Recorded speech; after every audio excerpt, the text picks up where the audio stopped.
So, you're thinking of moving to Billings, Montana? Today, I'm going to talk about why Billings, Montana may not be the right place for you. And as a special bonus, you'll want to stick around until the end when I will share details on a famous author who was awestruck by Montana.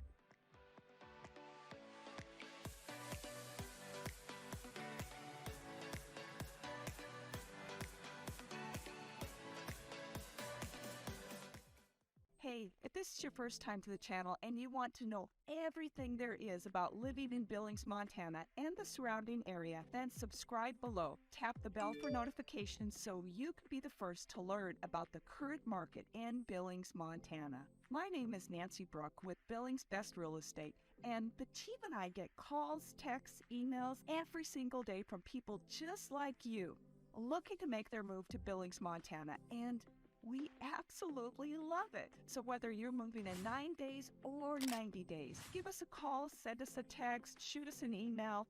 All of the information is in the description below. We are here for you and want to help you make your smooth move to Billings, Montana. Like I said, today the topic is why you should not move to Billings, Montana. Now, before I get into the video, I want to make it clear this isn't a hate-filled rant against Billings.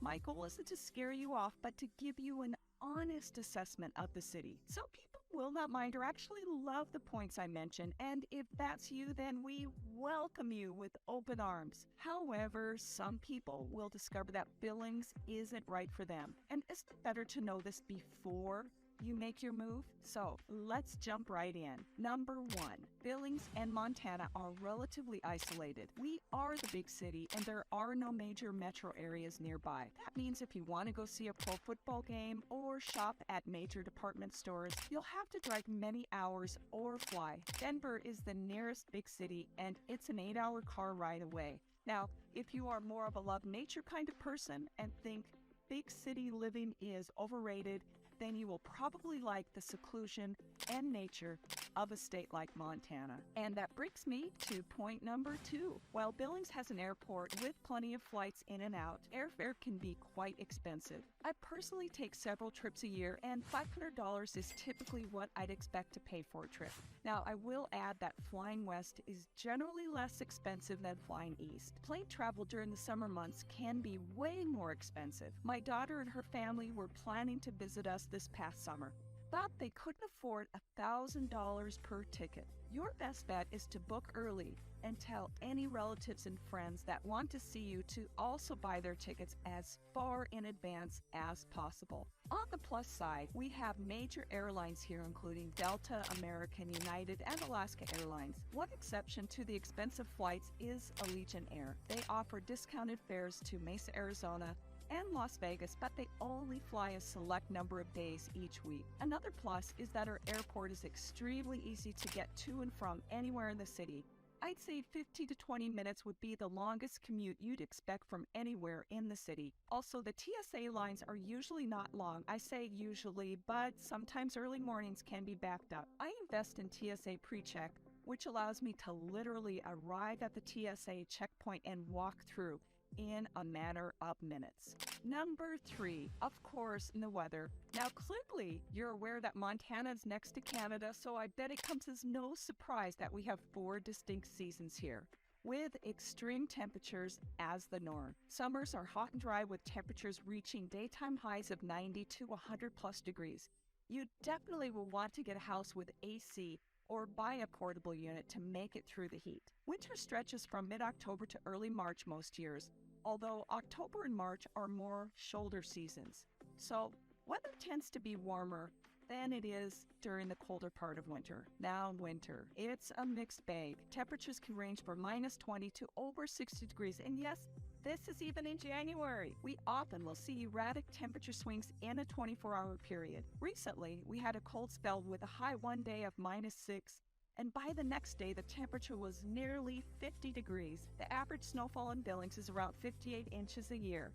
Some years we get little snow, and some years we are dumped on. Some other weather factors are wind and hail. We get Chinook winds blowing from the western U.S., which are great for raising temperatures and melting snow in winter. But if you hate wind, then you may want to weigh that into your decision. We also experience hail in the spring and summer months, and I'm talking golf ball-sized hail. The hail can destroy roofs, siding, fences, windows, and of course cars if they're left out of the garage. Make sure you have good insurance coverage if you move here. Number 4. Crime rates have increased in Billings, Montana. During the pandemic, Billings saw incredible population growth.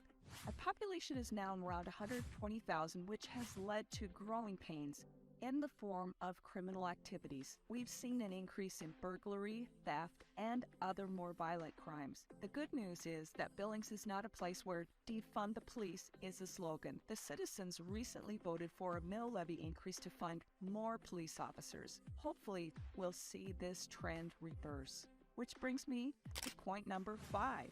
Montanans love their guns, and Billings is no exception.